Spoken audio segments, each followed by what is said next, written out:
कंचन, कहाँ मर गई? चाय मिलेगी या नहीं? आई माँ जी, ये लीजिए माँ जी आपकी चाय। कहाँ मर जाती है बार बार?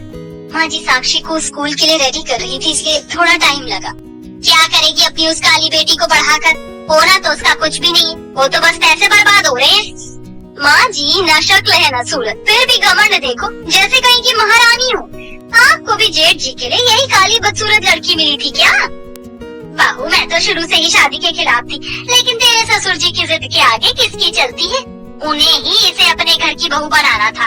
वो तो स्वर्गवासी हो गए, लेकिन इस मुसीबत को हम पर छोड़ गए। माँ जी शोभा बस करिए, मैं इस घर की बहू हूँ, कोई नौकरानी नहीं। आप मेरी बेइज्जती पर बेइज्जती किए जा रही हैं। इतने साल हो गए मेरी शादी को, लेकिन फिर भी आप लोग मुझे अपनाने को तैयार ही नहीं है। क्यों? क्योंकि मेरा रंग काला है, इसलिए? क्या काले लोगों को समाज में जीने का कोई अधिकार नहीं है? जब देश ने हम सभी को बराबर का अधिकार दिया है, तो ये सब क्यों? कंचन की बात सुनकर शोभा उठती है और उसे थप्पड़ मारते हुए कहती है, आज तो तूने मेरे सामने ऊंची आवाज में बात की, आइंदा अगर ऊंची आवाज में बात करने की कोशिश की तो बोलने के लिए तेरे मुंह में जुबान ही नहीं बचेगी। कंचन रंग रूप में काली होती, जिसके चलते उसके ससुराल वाले उसे हमेशा उसके काले रंग के लिए ताने देते हैं। स्वर्गवासी कंचन के ससुर महेंद्र प्रताप को कंचन पहली नजर में भा गई थी, इसलिए वो अपने बड़े बेटे पुनीत से कंचन की शादी कराते थे। लेकिन शादी के कुछ समय बाद ही महेंद्र प्रताप की मृत्यु हो जाती है, जिसके चलते अब कंचन को समझने वाला कोई नहीं था। कंचन की 5 साल की एक बेटी होती है, जो रंग रूप में बिल्कुल कंचन की तरह काली होती है, जिसके चलते उसे भी अपनी माँ की तरह ही सब कुछ सहना पड़ता है। ओए सुन, मेरे लिए ग्लास पानी ले आ। चाची मैं पढ़ाई कर रही हूँ, अभी थोड़ी देर में लेकर आती हूँ। तू मेरे काम को टाल रही है? रुक तुझे अभी बताती हूँ। इतना कहकर अर्चना साक्षी को मारने लगती है कि तभी वहाँ कंचन और शोभा आ जाती है। कंचन जैसे ही अर्चना को रोकती है तो ये सब देखकर शोभा को गुस्सा आता है। तेरी इतनी हिम्मत कि तू अब मेरी बहू का हाथ पकड़ेगी? लगता है तुम दोनों को आज तुम्हारी औकात याद दिलानी पड़ेगी। इतना कहकर शोभा कंचन और साक्षी को पकड़कर घर से बाहर ले जाती है और कहती है, आज तू और तेरी ये बेटी रात भर घर से बाहर रहेंगी, जब ही तुम दोनों की अकल ठिकाने आएगी। कंचन रोते हुए अपनी सास के सामने गिड़गिड़ाने लगती है, लेकिन उसकी सास उसकी एक नहीं सुनती है और दरवाजा बंद करके अंदर चली जाती है। जिसके बाद कंचन और उसकी बेटी रात भर घर से बाहर भूखे प्यासे ही रहते हैं। रात गुजरती है और सुबह हो जाती है, लेकिन अब तक घर का दरवाजा नहीं खुला होता कि तभी वहाँ एक साधु बाबा आते हैं। बिटिया तू यहाँ घर के बाहर क्यों बैठी है? वो भी इतनी सुबह सुबह? मौसम तो देख कैसा है, और ऊपर से तू छोटी सी बेटी को लेकर बैठी है। ऐसे में तो तुम दोनों की तबीयत खराब हो जाएगी। साधु बाबा के इतना कहते ही कंचन उस साधु बाबा के सामने फूट कर रोने लगती है और उसे अपनी और अपनी बेटी पर किए गए सारे जुल्मों के बारे में बताती है। बिटिया तू हार मत मान, कुछ दिनों में नवरात्रि शुरू होने वाली है। तू नवरात्रि के पूरे 9 व्रत रख और सच्चे दिल से दुर्गा माता की पूजा कर। 9वें दिन कन्याओं को पूजा कर उन सभी के लिए भोग बना और उन्हें अपने हाथों से खिला। देख दुर्गा माँ तुझसे कैसे प्रसन्न होती है। इतना कहकर वो बाबा वहाँ से चले जाते हैं। कंचन अपनी बेटी साक्षी के साथ नवरात्रि की पूजा का सारा सामान लेने चली जाती है और नवरात्रि के शुरू होते ही अपनी बेटी के साथ बैठकर माँ दुर्गा की पूजा करती है कि तभी वहाँ अर्चना और शोभा आ जाते हैं। देखा माँ जी, अब इसका एक और नया ड्रामा शुरू हो गया। तुझे क्या लगता है इस पूजा पाठ से सब कुछ ठीक हो जाएगा? तू जैसी है वैसी रहेगी और यही तेरी जिंदगी है। अर्चना मुझे माँ दुर्गा पर पूरा विश्वास है, वो जरूर मेरी परेशानी को कम करेंगी। इतना कहकर कंचन दोबारा पूजा करने में लग जाती है।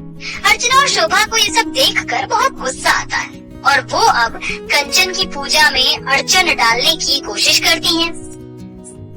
माँ मैं भी आपके साथ व्रत रखूंगी, मुझे भी माँ दुर्गा के लिए व्रत रखनी है। नहीं साक्षी बेटा, अभी आप बहुत छोटी हो, जब बड़ी हो जाओगी तब आप माँ दुर्गा के लिए व्रत रखना। नहीं, मुझे व्रत रखना है तो रखना है, मुझे नहीं पता, मैं भी व्रत रखूंगी। अगर तुम इतना जिद कर रही हो तो कोई बात नहीं, तुम व्रत रख लो, लेकिन याद रखना तुम प्याज लहसुन जैसी चीजें बिल्कुल मत खाना, वरना तुम्हारा व्रत टूट जाएगा। अपनी माँ के कहे मुताबिक ही साक्षी प्याज लहसुन जैसी चीजों से दूर रहती है, लेकिन अर्चना अब इसी बात का फायदा उठाती है। साक्षी बेटी, ये देख तेरी चाची तेरे लिए क्या लेकर आई है, तेरी मनपसंद भिंडी की सब्जी। नहीं चाची, माँ ने मुझे ये सारी चीज खाने से मना किया है। अगर मैं ये सारी चीज खाऊंगी तो माँ मुझे बहुत डांटेगी। साक्षी बेटा, बच्चों को तो सब चीज माफ होती है, तो इसे खा ले, अर्चना तुझे बिल्कुल भी नहीं डांटेगी। इतना कहकर अर्चना जानबूझकर साक्षी को प्याज वाली भिंडी खिला देती है। साक्षी जब भिंडी खाकर अपनी माँ के पास जाती है, साक्षी तूने कुछ खाया है क्या? सच सच बता, तूने क्या खाया है? माँ, चाची ने आज मुझे भिंडी खिलाई थी। क्या? अर्चना ने तुझे भिंडी खिलाई और तूने खा ली? तू जानती है ना उसमें प्याज होती है। हे भगवान, ये तूने क्या कर दिया? इसीलिए मैं तुझे व्रत रखने से मना कर रही थी। दुर्गा माँ, मेरी बच्ची को माफ कर देना, वो तो नादान है। मैं जानती हूँ कि अर्चना ने ये सब कुछ जानबूझकर किया है। माँ, मेरी बेटी को माफ कर देना। इतना कहकर कंचन माँ दुर्गा के सामने हाथ जोड़ते हुए माफी मांगती है। ऐसे दिन गुजरते हैं, नवरात्रि की 9वीं का दिन आ जाता है और कंचन आसपास के घरों में सभी छोटी बच्चियों को बुलाकर उनका पैर धोकर उन्हें टीका लगाती है और बनाया हुआ प्रसाद उन्हें अपने हाथों से खिलाती है और एक एक करके सारी कन्याओं को विदा करते हुए उनके पैर छूती है। माँ, बहुत भूख लग रही है, मुझे भी हलवा पूरी दो ना। हाँ बेटा, चलो मैं तुम्हें अपने हाथों से हलवा पूरी खिलाती हूँ। इतना बोलकर कंचन जैसे ही साक्षी को हलवा पूरी खिलाने के लिए जाती है तो शोभा आकर उस प्रसाद की थाली को लात मार देती है। बात हो गया तुम दोनों माँ बेटियों का, जल्दी से पूजा का सारा सामान उठाओ और घर साफ करो, वरना इन सामान के साथ साथ तुम दोनों को भी घर से बाहर फेंक दूंगी। शोभा ये सब बोल ही रही होती है कि तभी दुर्गा माता की मूर्ति से एक चमकदार रोशनी निकलती है और देखते ही देखते कंचन के सामने साक्षात दुर्गा माता प्रकट हो जाती हैं। उठो कंचन, मेरी बेटी, तुम्हें रोने की अब जरूरत नहीं है। तुम्हारी भक्ति से मैं प्रसन्न हूँ। जिन लोगों ने तुम्हें परेशान किया और मेरा अपमान किया है, उन्हें सजा जरूर मिलेगी। हे माँ, मेरे सामने आप आकर साक्षात प्रकट हो गई। मेरा तो जीवन ही धन्य हो गया जो मुझे आपके साक्षात रूप के दर्शन करने को मिले। अर्चना और शोभा साक्षात दुर्गा माता को देखकर उनके सामने झुककर उन्हें प्रणाम करने लगती हैं, जिसे देखकर दुर्गा माँ कहती हैं, तुम दोनों ढोंगी भक्त हो। तुमने एक सच्चे भक्त की पूजा में अड़चन पैदा करने की कोशिश की। तुम्हें तुम्हारी गलती की सजा जरूर मिलेगी। नहीं माँ, आप इन्हें सजा मत दीजिए, इन्हें माफ कर दीजिए। मैं इन लोगों को तकलीफ में नहीं देख सकती।